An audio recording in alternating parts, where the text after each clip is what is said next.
नमस्कार। HNN 24x7 में आपका स्वागत है और मैं आपके साथ प्रिया बिस्ट। बुलेटिन की शुरुआत करेंगे इस वक्त की बड़ी खबर के साथ। हरिद्वार के धनौरी में भीषण सड़क हादसा देखने को मिला है, जहां पेड़ से टकराई है कार और कार के परखच्चे उड़ गए। हादसे में बीजेपी नेता अमित सैनी की मौके पर ही मौत हो गई है। घर लौटते समय दो सड़कों के बीच अनियंत्रित हुई थी कार। सूचना पर पहुंची पुलिस ने पोस्टमार्टम के लिए शव को भेज दिया है। बड़ी खबर आपको बताई जा रही है, दुर्घटना देखने को मिली है जहां हादसे में बीजेपी नेता अमित सैनी की मौके पर ही मौत हुई है। आपको बता दें कि घर लौटते समय दो सड़कों के बीच में कार अनियंत्रित हुई थी और वो जाकर पेड़ से टकरा गई। इस हादसे में परखच्चे उड़े हैं कार के और इस हादसे में बीजेपी नेता अमित सैनी की भी मौके पर ही मौत हो गई है। घर लौटते समय दो सड़कों के बीच में अनियंत्रित ये कार हो गई थी, जो सीधा जाकर पेड़ से टकरा गई और इतना भयावह ये हादसा था, दर्दनाक, कि मौके पर ही बीजेपी नेता अमित सैनी की इस हादसे में मौत हो गई है। बड़ी खबर आपको बताई जा रही है हरिद्वार से, जहां हरिद्वार के धनौरी में भीषण सड़क हादसा देखने को मिला। एक कार सीधे पेड़ से टकराई और उसके परखच्चे उड़ गए। हादसे में बीजेपी नेता अमित सैनी की मौके पर मौत हो गई है। घर लौटते समय दो सड़कों के बीच अनियंत्रित ये कार हुई थी और ये सीधे जाकर पेड़ से टकराई और इस हादसे में बीजेपी नेता की मौत हो गई है। सूचना पर पहुंची पुलिस ने शव को पोस्टमार्टम के लिए भेज दिया है और जांच पड़ताल में पुलिस जुट गई है। बड़ी खबर आपको हरिद्वार से बताई जा रही है, दर्दनाक खबर है, जहां भीषण सड़क हादसा देखने को मिला है। घर लौटते समय दो सड़कों के बीच में अनियंत्रित एक कार हुई, जहां वो पेड़ से जाकर टकराई और हादसा इतना खतरनाक था कि हादसे में बीजेपी नेता अमित सैनी की मौके पर ही मौत हो गई। घर लौटते समय दो सड़कों के बीच में ये कार अनियंत्रित हुई थी और जाकर सीधा पेड़ से टकराई और इस हादसे में कार पूरी तरीके से क्षतिग्रस्त हो चुकी है और इसी के साथ साथ कार में सवार बीजेपी नेता अमित सैनी की भी इस हादसे में मौत हो गई है। सूचना पर पहुंची पुलिस ने मौके का निरीक्षण किया है, घटनास्थल का जायजा लिया, इसी के साथ साथ पोस्टमार्टम के लिए शव को भेज दिया है। बड़ी खबर आपको बताई जा रही है, जहां पेड़ से टकराकर एक कार पूरी तरीके से क्षतिग्रस्त हो गई है। हादसे में बीजेपी नेता अमित सैनी की मौत हो गई है। इसी के साथ साथ पुलिस मौके पर पहुंची और पोस्टमार्टम के लिए शव को भेज दिया गया है और जांच पड़ताल में पुलिस जुट गई है। तस्वीरों में आप देख सकते हैं, कार पूरी तरीके से क्षतिग्रस्त हो चुकी है। सूचना पर पहुंची पुलिस ने पोस्टमार्टम के लिए शव को भेज दिया है और इसी के साथ साथ पुलिस आगे की जांच पड़ताल में जुट गई है। हरिद्वार के धनौरी में ये बड़ा हादसा देखने को मिला, जहां एक कार अनियंत्रित होकर सीधा पेड़ से टकराई और इस कार के परखच्चे उड़ गए हैं और इस हादसे में बीजेपी नेता अमित सैनी की भी मौके पर ही मौत हो गई है। बड़ी खबर आपको बताई जा रही है, जहां हादसे में बीजेपी नेता अमित सैनी की मौत हुई है। घर लौटते समय दो सड़कों के बीच में अनियंत्रित कार हुई और एक कार सीधे जाकर पेड़ से टकरा गई। इसके बाद कार पूरी तरीके से क्षतिग्रस्त हुई है और इस हादसे में बीजेपी नेता अमित सैनी की मौके पर ही मौत हो गई है। पेड़ से टकराकर कार पूरी तरीके से क्षतिग्रस्त हुई और इसी के साथ साथ हादसे में बीजेपी नेता अमित सैनी की मौके पर ही मौत हो गई है। भीषण सड़क हादसा देखने को मिला है, जहां हादसे में बीजेपी नेता की मौत हो गई है। आपको बता दें कि ये बड़ा हादसा देखने को मिला है हरिद्वार के धनौरी में, जहां सूचना पर पहुंची पुलिस ने पोस्टमार्टम के लिए शव को भेज दिया है और इसी के साथ साथ हरिद्वार के धनौरी में घटनास्थल का भी जायजा पुलिस ने लिया है। क्षतिग्रस्त कार पूरी तरीके से हो चुकी है और इस हादसे में अमित सैनी, जो बीजेपी के नेता बताए जा रहे हैं, उनकी मौके पर ही मौत हुई। पेड़ से टकराकर कार पूरी तरीके से क्षतिग्रस्त हुई है। आपको बता दें कि घर लौटते समय बीजेपी नेता घर लौट रहे थे, उस समय दो सड़कों के बीच में कार अनियंत्रित हो गई और अचानक से जाकर पेड़ से टकरा गई और इसका हादसे में कार पूरी तरीके से क्षतिग्रस्त हो गई है और कार के क्षतिग्रस्त होने के साथ साथ हादसे में बीजेपी नेता अमित सैनी की भी मौत हो गई है। इस खबर पर ज्यादा जानकारी के साथ सीधे जुड़ेंगे हमारे संवाददाता गौरव से। गौरव, एक दर्दनाक हादसा देखने को मिला है, इस हादसे में बीजेपी नेता की मौत हो चुकी है, ऐसे में क्या कुछ और अपडेट है? कार में और कौन कौन सवार थे?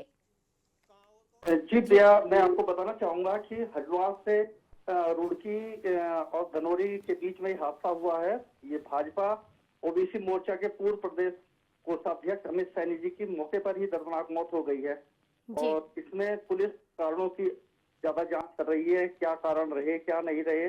काफी तेजी से बताया जा रहा है कि कार टकराई है, पुलिस मौके पर तुरंत ही पहुंच गई थी, लेकिन तब जी तक उनकी मृत्यु हो चुकी थी। जी बिल्कुल गौरव, ये और हादसा जब देखने को मिला तो कार में और कौन कौन सवार थे या और सिर्फ? कोई नहीं था, वे जी अकेले ही थे, अपने जी घर जा रहे थे रुड़की से धनौरी।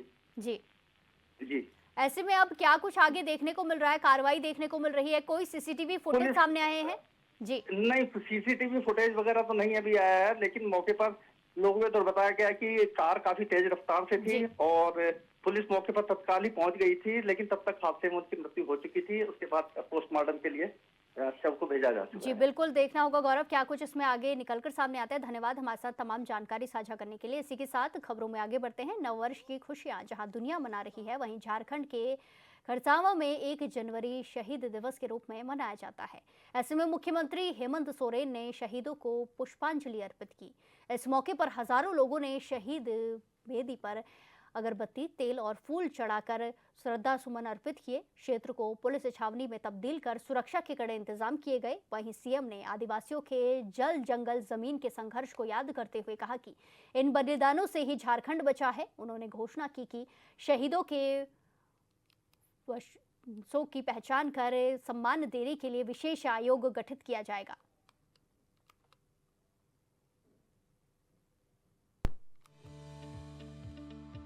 झारखंड के मुख्यमंत्री हेमंत सोरेन गुरुवार को खरसावां शहीद स्थल पहुंचे। वहां उन्होंने 1948 के गोलीकांड में शहीद हुए वीरों को श्रद्धांजलि दी। इस मौके पर मुख्यमंत्री हेमंत सोरेन ने घोषणा की कि गोवा गोलीकांड की तर्ज पर खरसावां गोलीकांड के शहीदों और आंदोलनकारियों की पहचान की जाएगी। इसके लिए झारखंड सरकार विशेष समिति का गठन करेगी, जिसमें रिटायर्ड जज और पदाधिकारी शामिल होंगे। अब चूंकि अबुआ सरकार है, तो आपको याद होगा कि गोवा शहीदों को किस तरीके से उनके परिवारजनों को हम लोगों ने ढूंढा था। अब सरकार ने यह भी निर्णय लिया है कि खरसवां के शहीद परिवारों को भी हम ढूंढेंगे और इससे जुड़े आंदोलन में जुड़े लोगों को भी ढूंढेंगे और उसके लिए एक कमेटी गठित करने का निर्णय लिया गया है, जो बहुत जल्द अपना काम शुरू करेगी। मुख्यमंत्री हेमंत सोरेन ने झारखंड को अग्रणी राज्यों में शुमार करने की दिशा में काम करने पर जोर दिया। ये राज्य जो अब पिछड़ापन की ये गिनती में आता रहा है, हमें रोशनी दिख रही है और बहुत तेजी से ये रोशनी फैलने को तैयार है। हम लोग पूरा मजबूती के साथ इस राज्य में आने वाला समय कई ऐसे कामों को अंजाम देंगे जो इस राज्य को अग्रणी राज्य की पंक्ति में लाकर खड़ा करेगा। आजादी के बाद खरसावां को ओडिशा में शामिल करने के फैसले के विरोध में आदिवासियों ने आंदोलन किया था। आंदोलन के दौरान 1 जनवरी 1948 को खरसावां हाट में जुटी भीड़ पर पुलिस की गोलीबारी में कई लोग शहीद हो गए थे। इसी के साथ खबरों में आगे बढ़ते हैं। राज्यसभा सांसद नरेश बंसल ने सड़क सुरक्षा को लेकर गहरी चिंता जताते हुए कहा कि सरकार और केंद्र मंत्री लगातार देश में कनेक्टिविटी बढ़ाने का काम कर रहे हैं। फ्लाईओवर और नए नए बाईपास बनाए जा रहे हैं, जिससे जनता को सुविधाएं मिल रही हैं और लोग खुश भी हैं। लेकिन इसके साथ ही परिवहन के प्रति लापरवाही एक बड़ी चुनौती बनकर सामने आ रही है। उन्होंने कहा कि तेज रफ्तार और नियमों की अनदेखी की वजह से सड़क हादसों की संख्या चिंताजनक रूप से बढ़ रही है। इसी को देखते हुए सरकार समय समय पर परिवहन नियमों के पालन को लेकर जागरूकता अभियान लगातार चला रही है।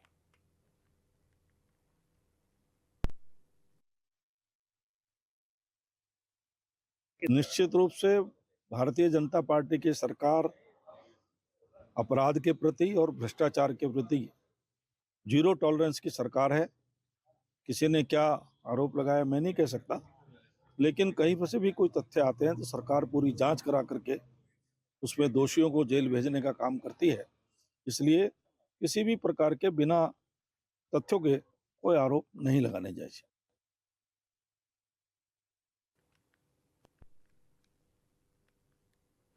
बीजेपी प्रदेश प्रवक्ता मथुरा दत्त जोशी ने कहा कि विकासनगर की सिविल लाइन से लेकर जुड़े इस मामले को लेकर सवाल उठाए गए हैं।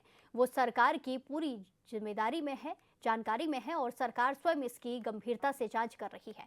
उन्होंने स्पष्ट किया है कि इस पूरे मामले को सरकार ने बेहद गंभीरता से लिया है, क्योंकि मुख्यमंत्री भ्रष्टाचार के प्रति स्वयं सख्त और संवेदनशील हैं। उन्होंने कहा कि पूर्व में भी बड़े बड़े अधिकारियों को भ्रष्टाचार के मामले में जेल भेजा गया है।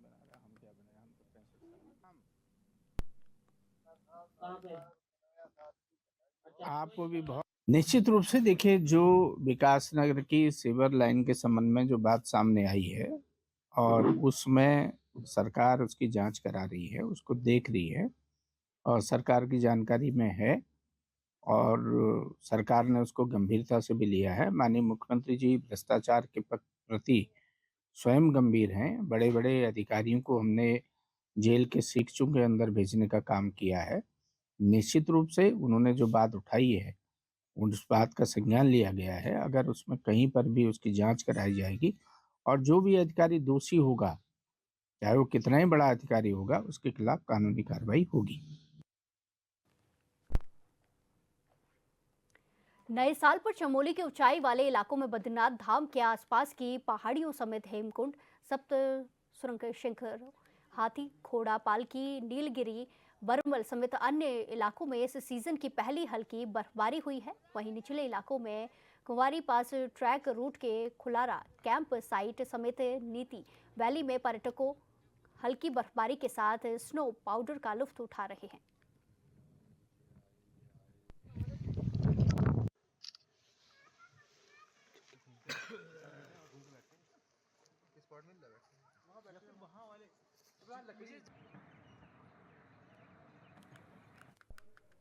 इस खबर पर ज्यादा जानकारी के साथ सीधे जुड़ेंगे हमारे संवाददाता संजय कुंवर से।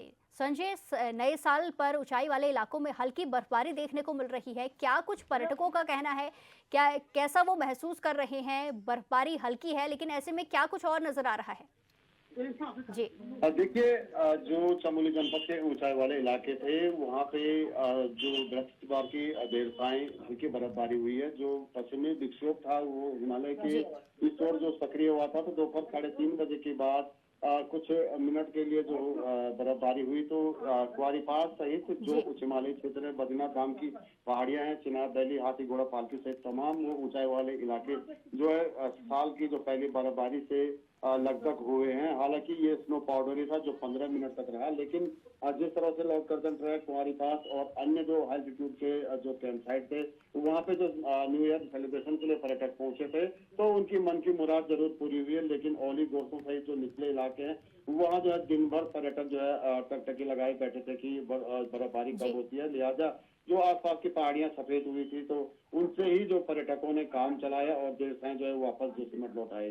जी बिल्कुल संजय, जिस तरीके से बर्फबारी कम हो रही है, अभी पर्यटक इस पहाड़ों में बर्फ का लुत्फ उठाने पहुंचते हैं, ऐसे में बर्फबारी कम है तो क्या कुछ और चीजें हैं जो पर्यटकों को लुभा रही हैं? वो उन चीजों को कर रहे हैं, कोई एक्टिविटीज हैं? अब देखिए, जो अगर विंटर डेस्टिनेशन ओली की बात की जाए तो यहाँ पे जो चेयरलिफ्ट है जीएमबीएन की, वो आज भी जो है पहला आकर्षण बनी हुई है पर्यटकों का। और 800 मीटर की ये चेयरलिफ्ट है जो स्टार्टिंग पॉइंट पे जो ओली में जो है पर्यटकों की पहली पसंद है। और साथ ही अन्य जो एडवेंचर एक्टिविटियां, एटीपी माउंटेन बाइक है और यहाँ पर जिप लाइन का एडवेंचर है यहाँ पे, और साथ ही हॉर्स राइडिंग के साथ साथ कैंपिंग और डे हाइकिंग के लिए पर्यटक आ रहे। साथ ही जो ज्योतिर्मठ धार्मिक पर्यटन नगरी है, तो लिहाजा पंच केदार, पंच बद्री के कुछ मंदिर जो है सर्किट से जुड़े यहाँ भी हैं। तो सुबह शाम जो है इन जो दर्शनीय स्थल हैं, तो यहाँ और नीति वैली में टिम्बरसेन महादेव है, तो इन जगहों भी जो है पर्यटक पहुंच रहे हैं। आसपास की जो प्राकृतिक सुंदरता है उसको निहार रहे हैं। और पर्यटकों का कहना है कि चलिए बर्फबारी न सही, लेकिन जो प्राकृतिक सुंदरता है हिमालय की और इस क्षेत्र की, तो उसको देखने भी जो है वो इतनी दूर से आए हैं, तो उसी से जो है वो जो है खुश नजर आ रहे हैं। 31 और 1 जनवरी में बर्फबारी न होने से जो है यहाँ जो है पर्यटकों का जो जमवाड़ा पहले पिछले साल लगता था, वो इस बार जो 30 से 40% जो है कमी इस बार नजर आए। जी बिल्कुल, धन्यवाद संजय हमारे साथ तमाम जानकारी साझा करने के लिए। ऋषिकेश के श्यामपुर खदरी क्षेत्र में इन दिनों भालू का आतंक देखने को मिल रहा है। डर से लोग अंधेरा होते ही घरों में कैद हो रहे हैं। दरअसल सोशल मीडिया पर एक वीडियो वायरल हुआ जिसमें एक भालू 2 युवकों के पीछे भाग रहा है। भालू आबादी वाले क्षेत्र में घुसकर चहलकदमी कर रहा है। गनीमत ये रही कि मौके पर मौजूद 2 युवकों ने भागकर अपनी जान बचाई। वहीं लोगों ने वन विभाग से भालू को पकड़ने के लिए पिंजरे की मांग उठाई है।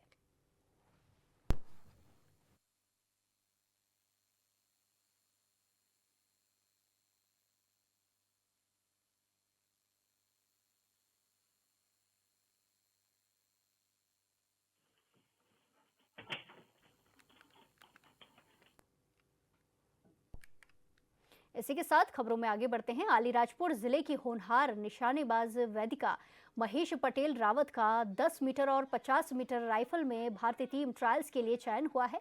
ये चयन भोपाल में आयोजित 68वीं नेशनल शूटिंग चैंपियनशिप में उनके शानदार प्रदर्शन के आधार पर किया गया। आपको बता दें कि ट्रायल्स 12 जनवरी 2026 से पुणे में होगा। आदिवासी विकास परिषद के प्रदेश उपाध्यक्ष महेश पटेल और जोपट विधायक सेना महेश पटेल ने इसे जिले के लिए गौरव की बात बताई है। क्षेत्रवासियों ने वैदिका को बधाई दी और कहा कि ये छोटे जिले के लिए युवाओं के लिए प्रेरणा बनी है।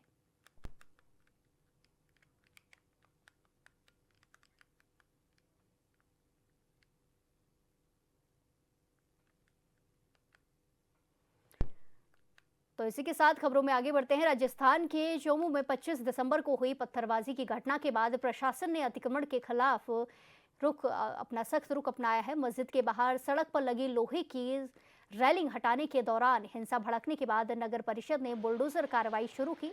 इस घटना में कई पुलिसकर्मी घायल हुए थे, जिसके बाद इलाके में सुरक्षा बढ़ा दी गई।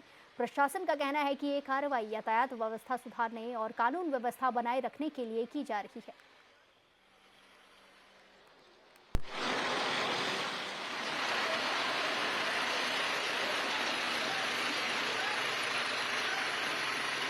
इसमें नगर परिषद की तरफ से अभी ये कार्रवाई की गई है और चूंकि जो गलत है उसके खिलाफ कार्रवाई होनी चाहिए। हर आदमी समझता है, कानून शासन में हर आदमी समझता है, तो यही की गई है। ये 2 दर्जन से ऊपर निर्माण है, आपने देखे होंगे। इनको हटाया गया है और बाकी सीजिंग की कार्रवाई की जाएगी। इसी के साथ साथ खबरों में आगे बढ़ते हैं। मंदसौर जिले के धुंधड़क्का लदूना मार्ग पर बाबरेचा फाटा में बीती रात शाम लूट की नीयत से अज्ञात लोगों ने सावलिया जी मंदिर से दर्शन कर लौट रहे यात्रियों पर पथराव किया। घटना में हतुनिया निवासी 4 दर्शनार्थी घायल हो गए हैं। वहीं घायलों को प्राथमिक उपचार के लिए अस्पताल में भर्ती कराया गया। सूचना पर एसडीओपी कीर्ति बघेल, ददौदा थाना प्रभारी शुभम व्यास और अफजलपुर पुलिस मौके पर पहुंची। जांच शुरू की गई है और 5 संदिग्धों को हिरासत में लिया गया है।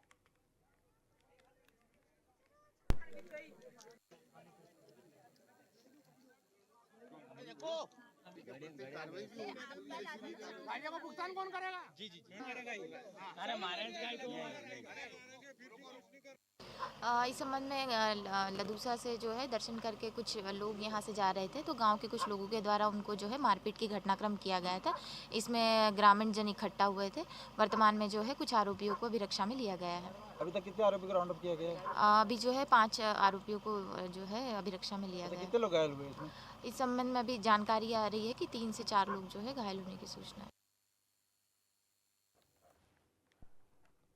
इसी के साथ साथ खबरों में आगे बढ़ते हैं। उत्तर प्रदेश के गाजियाबाद में पुलिस ने सेवानिवृत्त वायुसेना कर्मी के हत्याकांड का खुलासा किया है। पुलिस ने दावा किया कि मृतक के 2 बेटों ने ही उसकी हत्या करवाई थी। आरोप है कि दोनों अभियुक्तों ने अपने पिता की हत्या करवाने के लिए उत्तर प्रदेश पुलिस के सिपाही समेत भाड़े के हत्यारों को सुपारी दी थी। फिलहाल वारदात में शामिल एक आरोपी को गिरफ्तार कर जेल भेज दिया गया है, जबकि सिपाही नवीन और मृतक के दोनों बेटों की तलाश जारी है। बड़ी खबर आपको बताई जा रही है, जहां पुलिस ने एक आरोपी को गिरफ्तार किया है।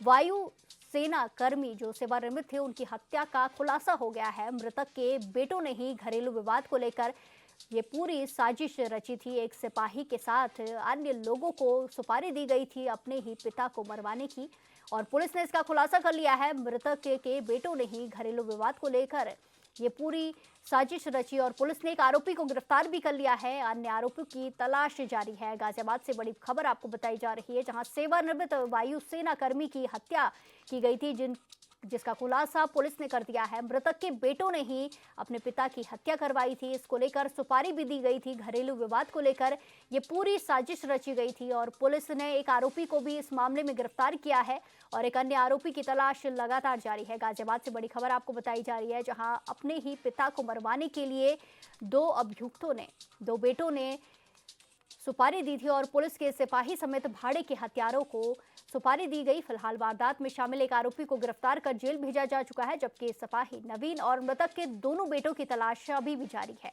बड़ी खबर आपको बताई जा रही है, जहां सेवानिवृत्त वायुसेना कर्मी की हत्या कुछ दिन पहले की गई थी और इस हत्या का खुलासा पुलिस ने कर दिया है। इस हत्या में शामिल मृतक के 2 बेटे हैं, जिन्होंने घरेलू विवाद के चलते अपने पिता की हत्या सुपारी देकर करवाई।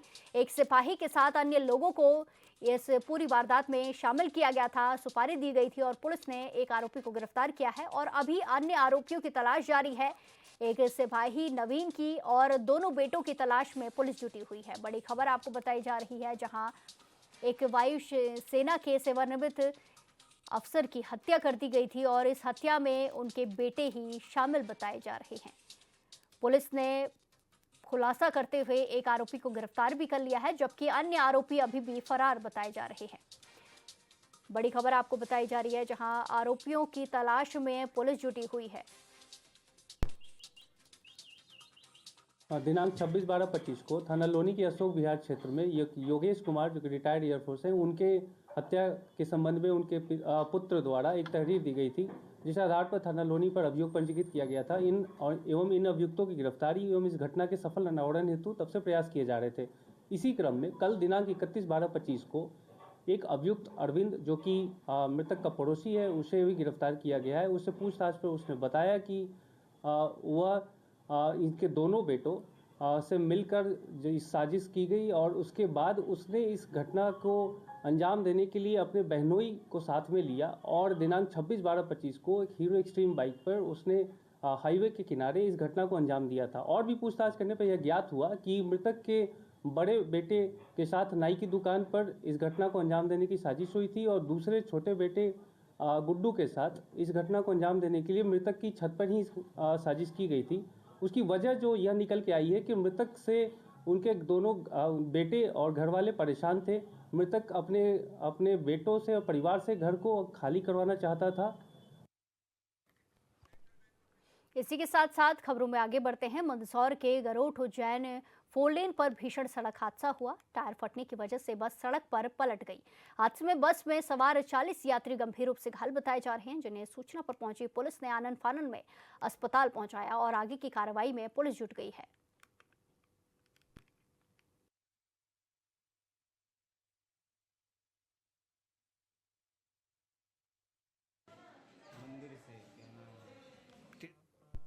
ये खबर आपको बताई जा रही है, जहां अचानक से एक बस अनियंत्रित होकर पलट गई। उसका टायर अचानक से फटा, जिससे बड़ा हादसा हुआ है। बस में सवार 40 यात्री थे जो घायल बताए जा रहे हैं।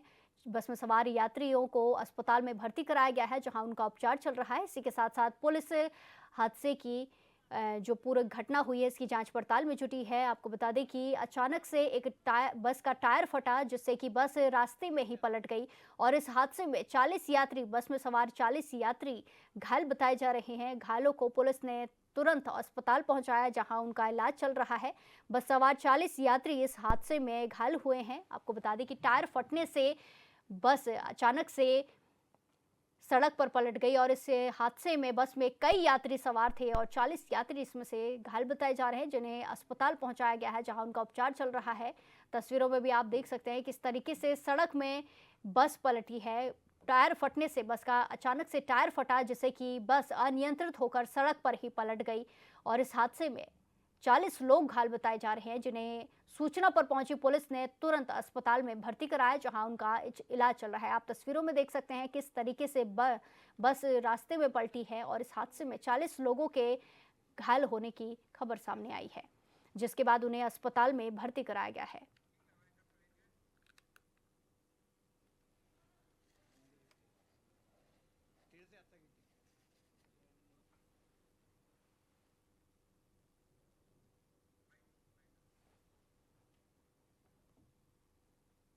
इस बुलेटिन में फिलहाल के लिए इतना ही। बाकी तमाम खबरों के लिए देखते रहिए HNN 24/7। नमस्कार।